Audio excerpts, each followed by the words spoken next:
bukan. Dia senang cakap macam ni Ustaz. Dia aura Ustaz ni bukan. Dia ada satu. Apa dia nak goreng? Bukan. Silakan goreng. Bukan. Okay, ni jujur saya pernah tanya Ustaz saya dulu. Ustaz, kenapa saya tengok muka Ustaz ni mana? Ustaz ada bacaan apa-apa tak? Sebab saya tengok muka Ustaz ni macam ada nur, kan? Padahal orang tengok biasa je, tapi tak tahu, kita tengok muka dia macam bercahaya, macam seolah-olah Seri tu. Yes. Seri tu lain. Seri tu kita nak. Okay. Waktu dia pun beritahu waktu time ambil wuduk. Ustaz tu exaggerate kan. Dia bukan nak menafikan. Ustaz ni cantik, handsome, berseri. Itulah.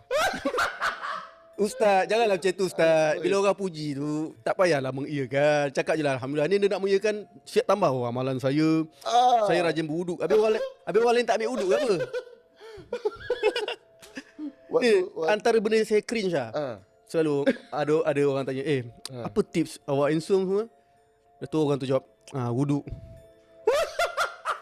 Apa kau ingat orang yang tak handsome tu tak ambil wuduk ke? Janganlah racist sangat. Orang lain ambil wuduk juga guys. Orang tu minta tips skincare, bagilah tips. Tak payahlah nak wuduk sangat. Semua orang ambil wuduk. Tapi betul, apa yang pendapat, saya tetap dengan pendapat saya lah. Ustaz ni dia memang ada satu nur cahaya yang lain. Betul.